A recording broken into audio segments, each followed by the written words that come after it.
নমস্কার আমার সকল ইউটিউব বন্ধুরা, বড়রা অবশ্যই আমার প্রণাম নেবেন, আর ছোটরা আর আমার সমবয়সীদের জন্য অনেক অনেক ভালোবাসা।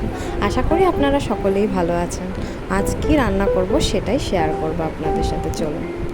এই যে ইলিশ মাছ, আমার হাজব্যান্ড আসলে গিয়েছিল দীঘায় বেড়াতে, তো দীঘার মোহনা থেকেই এনেছিল ইলিশ মাছ। তো আজকে তো রান্নায় অবশ্যই ইলিশ মাছ থাকবে, সেটা নিশ্চয়ই আপনারা বুঝতে পারছেন।